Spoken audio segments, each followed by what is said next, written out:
لو عندك انخفاض في ارباح اليوتيوب لازم تسمع الفيديو ده عشان تعرف ايه سبب الانهيار الكبير جدا اللي حاصل في ارباح اليوتيوب خلال الفترة الاخيرة. جميع منشئين المحتوى خلال الفترة الاخيرة بيعانوا من انخفاض كارثي وانهيار كارثي في الارباح بتاعتهم على منصة اليوتيوب. وهنا انا جاي اتكلم معاك النهاردة عن 3 اسباب رئيسية في انخفاض ارباح اليوتيوب اللي انت كمنشئ محتوى لازم ان انت تكون مدركهم بشكل كويس جدا، ولازم انك تكون فاهمهم بشكل كويس جدا عشان تعرف الدنيا فيها ايه، وتعرف ايه اللي عامل الخلل، او بمعنى اصح ايه اللي مخلي الارباح عندك في منصه اليوتيوب فيها الا بشكل كبير جدا. والحاجه الاولانيه اللي انت لازم ان انت تعرفها كمنشئ محتوى ان احنا خارجين من شهر رمضان. طب ايه العلاقه يا عم هشام؟ يعني ايه علاقه ان احنا خارجين من شهر رمضان بانخفاض ارباح اليوتيوب؟ خليني اقول لك ان فتره شهر رمضان بتبقى فتره موسميه. يعني ايه فتره موسميه؟ يعني بمعنى اصح بيكون فيها حملات اعلانيه كبيره جدا وحملات اعلانيه كتيره جدا، وده بيخلي ان الارباح في شهر رمضان بتبدا ان هي ترتفع عند جميع منشئين المحتوى. يمكن منشئين المحتوى من السنه للسنه بيستنوا شهر رمضان عشان الارباح بتاعتهم تبقى مرتفعه، وده بسبب تكثيف الاعلانات والحملات الاعلانيه على منصه اليوتيوب. المعلن بيبدا ان هو يكثف الحملات الاعلانيه بتاعته، وبتبدا كمان الاعلانات تزيد بشكل كبير جدا على منصه اليوتيوب، لان كل معلن بيبقى عايز ان هو يروج للمنتج بتاعه او يروج للخدمه اللي هو بيقدمها، فبيكون في حملات اعلانيه كتيره جدا على منصه اليوتيوب. وتحديدا كمان لما بنوصل مثلا 10 رمضان او بنوصل 15 رمضان بنبدا برضو ان احنا نلاقي في زياده برضو في الاعلانات، لان في برضو بعض المعلنين بيبداوا ان هم يعرضوا الاعلانات بتاعتهم او يعملوا الحملات الاعلانيه بتاعتهم بدايه من يوم 15 رمضان، فبنلاقي زياده برضو في الارباح وبنلاقي زياده في الحملات الاعلانيه. بنيجي بعد كده اول لما بيخلص شهر رمضان كل المعلنين بلا استثناء بيبداوا ان هم ينسحبوا من منصه اليوتيوب، وهو ده اللي بيعمل الخطا الكارثي او الخلل الكارثي او الانهيار الكارثي في الارباح بتاعتنا كمنشئين محتوى على منصه اليوتيوب. لما كل المعلنين دول ينسحبوا مره واحده من اليوتيوب هو ده اللي بيعمل انخفاض في الار بي ام وانخفاض كمان في الارباح، لان الار بي ام عندك لو منخفض هتلاقي برضو ان الارباح عندك بتقل بشكل كبير جدا. فمن بعد شهر رمضان لو انت حاسس ان في انخفاض في الارباح فده بسبب انسحاب المعلنين بشكل مفاجئ من منصه اليوتيوب، لان خلاص بيبقى الموسم بتاعهم اللي هم بيقدموا فيه المنتج او اللي بيقدموا فيه الخدمه بتاعتهم او بيعرضوا اي حاجه ايا من كانت، خلاص بيبقى الموسم ده راح، فبيبدا ان هو ينسحب من منصه اليوتيوب، وهو ده اللي بيعمل انخفاض في الار بي ام وانخفاض كمان في الارباح بتاعتنا. ده السبب الاولاني. ولكن السنه دي الموضوع كان مختلف شويه. يعني ايه يا عم هشام الموضوع كان مختلف شويه؟ يعني كمان مع انتهاء شهر رمضان حصل تحديث في يوتيوب. التحديث اللي حصل في اليوتيوب ده هو برضو اللي ادى ان يكون فيه انخفاض كارثي في الارباح، او بمعنى اصح هو مش انخفاض كارثي في الارباح، انت مش فاهم الموضوع ماشي ازاي. طب التحديث ده ايه علاقته؟ هل التحديث ده عامل خلل؟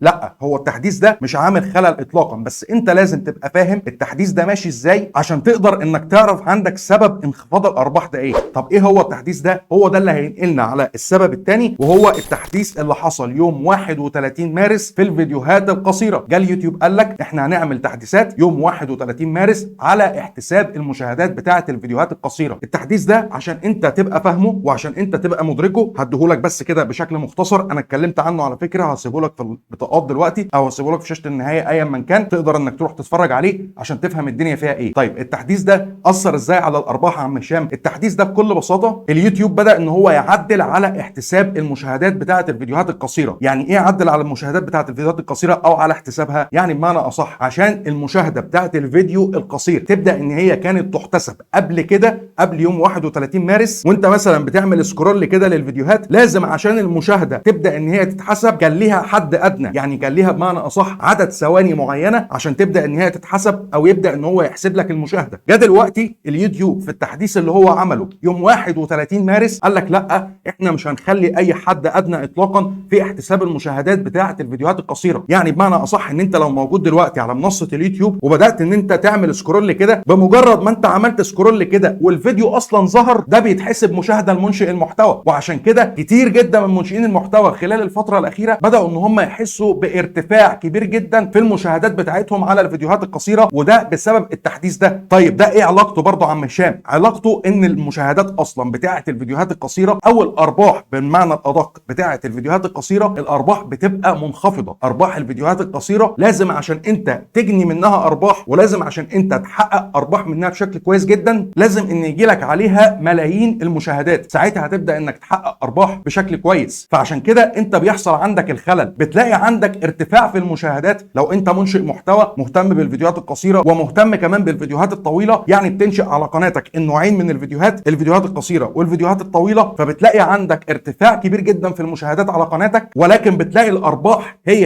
وده بسبب التحديث ده. لان اليوتيوب في التحديث ذات نفسه، في المقاله اللي هو كان عاملها اللي كان مصرح فيها على التحديث او اللي كان بيعرفنا فيها التحديث، قال ان التحديث ده مش هيأثر على الارباح، فهتلاقي المشاهدات عندك مرتفعه ولكن الارباح قليله، لان المشاهدات اللي جايه على الفيديوهات الطويله هي فانت مش هتحس بفرق كبير في الارباح. يعني انت لازم كمنشئ محتوى تبقى متابع جيد للاحصائيات بتاعه قناتك واحصائيات فيديوهات قناتك. ليه؟ عشان تعرف المشاهدات دي هل هي جايه لك من الفيديوهات القصيره ولا جايه لك من الفيديوهات الطويله ولا جايه لك من الاثنين مع بعض. لو جايه لك من الاثنين مع بعض وانت مش حاسس بفرق في الارباح، فكده الدنيا ماشيه تمام بدون اي مشاكل، لان الارباح بتبقى مرتفعه على الفيديوهات الطويله مش على الفيديوهات القصيره. فانت لو جبت مشاهدات من الاثنين وادى لارتفاع المشاهدات في قناتك، لازم انت تعمل موازنه او تعمل بمعنى اصح مقارنه، المشاهدات الاكتر او المشاهدات اللي داخله على قناتك بشكل اكبر هل جايه لك من الفيديوهات القصيره ولا جايه لك من الفيديوهات الطويله. لو جايه لك اكتر من الفيديوهات القصيره فساعتها انت كده ما عندكش اي مشكله اطلاقا، وساعتها كده انت الارباح بتتحسب عندك عادي على الفيديوهات الطويله، ولكن ملهاش علاقه بعدد المشاهدات. يعني المشاهدات لو مرتفعه وجايه لك الاكتريه عن طريق الفيديوهات القصيره فكده الموضوع ماشي طبيعي بدون اي مشاكل اطلاقا. وده اللي كتير جدا من منشئين المحتوى خلال الفتره الاخيره مش فاهم الموضوع فيه ماشي ازاي. كده خلصنا من الحاجه الثانيه، تعالى بقى دلوقتي ندخل على الحاجه الثالثه اللي انت برضو كمنشئ محتوى لازم انك تكون عارفها، وهي تحديث الاعلانات. ايه يا عم هشام تحديث الاعلانات ده؟ برضو جاء اليوتيوب من فتره صرح عن تحديث او طلع بتحديث، قال لك ان احنا عشان نحسن التجربه بتاعه المشاهد، يحسن تجربه المشاهد اللي قاعد بيتفرج على اليوتيوب، قال لك ان احنا هنعرض الاعلانات على الفيديوهات بشكل تلقائي في الاماكن اللي هي ما تزعجش المشاهد، في الاماكن بمعنى اصح اللي ما تقطعش تجربه المشاهد او تقدم للمشاهد تجربه سيئه. يعني دلوقتي انا مثلا واحد قاعد بتعلم حاجه على منصه اليوتيوب، او قاعد مثلا بتفرج على منشئ محتوى، منشئ المحتوى ده بيحل لي مشكله، فلو ظهر مثلا اعلان في النص بيبدا ان كده انا التجربه بتاعتي تتقطع، او بمعنى اصح بيقطع تركيزي مع منشئ المحتوى ده. فهو اليوتيوب دلوقتي مش عايز كده، عايز ان هو يحسن تجربه المشاهد عشان المشاهد يفضل في منصه اليوتيوب اطول فتره ممكنه، وهو ده اللي بيهم اليوتيوب، وده اللي احنا برضو اتكلمنا عليه خلال الفتره الاخيره، ان لازم المشاهد يقعد في قناتك اطول فتره ممكنه، لان ده عامل اساسي من عوامل زياده الاقتراحات على القناه بتاعتك وزياده توسيع القاعده الجماهيريه بتاعتك لشريحه كبيره جدا من الجمهور. فعشان يبدا اليوتيوب ان هو يقدم تجربه كويسه للمشاهد وما يقطعش تجربته او ما يقطعش بمعنى اصح تركيزه مع الفيديو، سواء هو بيتلقى معلومه او هو بيسمع حاجه او هو بيفهم حاجه او بيحل مشكله ما، فقال لك احنا هنعمل تحديث. التحديث ده هيؤدي الى ان الذكاء الاصطناعي بمعنى اصح هيبقى اعتماده الكلي على الذكاء الاصطناعي في ان هو يحط الاعلانات على الفيديو بتاعك بشكل تلقائي في الاماكن اللي هو شايفها ان الاماكن دي صح والاماكن دي مش هتقطع تجربه المشاهد. والتحديث ده على فكره لسه ما اتطبقش، هو بيتطبق حاليا بشكل تدريجي على القنوات، وكتير جدا وعدد كبير قوي من منشئين المحتوى بدا ان هو يظهر عندهم التحديث ده، وبدا بالفعل ان هو يطبق على عدد كبير جدا من القنوات، ولكن هيتطبق بشكل رسمي يوم 12 مايو 2025، يعني تقريبا بعد 3 اسابيع من النهارده هيبدا ان اليوتيوب يطبق التحديث ده على جميع قنوات اليوتيوب. فده برضو اثناء تطبيق التحديث لازم انت تكون فاهم ان بيحصل مشكله، لازم ان انت تكون فاهم ان بيحصل اثناء تطبيق التحديثات بتاعه اليوتيوب، بيحصل عند منشئين المحتوى كلنا بلا استثناء، بيحصل عندنا مشاكل، بيحصل عندنا انخفاض في المشاهدات، بيحصل عندنا انخفاض في الارباح، بيحصل عندنا انخفاض في مرات الظهور، بيحصل عندنا انخفاض في الاقتراحات. فكل ده طبيعي جدا مفيش فيه اي مشاكل على الاطلاق، وهم دول كانوا الثلاث اسباب اللي انا لازم ان انا اعرفهم لك كمنشئ محتوى عشان تعرف ايه سبب انخفاض الارباح عندك في قناتك خلال الفتره الاخيره. يعني الموضوع ده عم هشام هيبدا ان هو يتحل، الموضوع ده هيتحل بدون اي مشاكل اطلاقا، والوضع هيبدا ان هو يرجع طبيعي تاني بشكل كويس قوي. المهم في كل ده ان انت تستمر على انشاء المحتوى، ما ينفعش ان انت تنقطع، لان انا لقيت كومنت عندي على قناتي خلال تقريبا يومين فاتوا او 3 ايام فاتوا بيقول لي طب هل انا انتظر لغايه لما التحديثات دي تخلص؟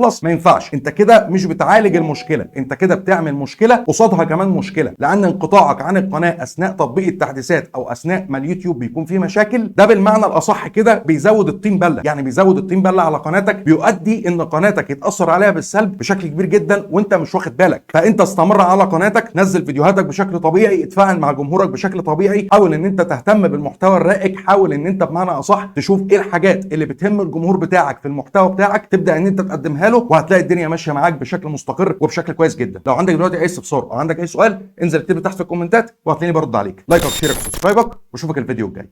سلام.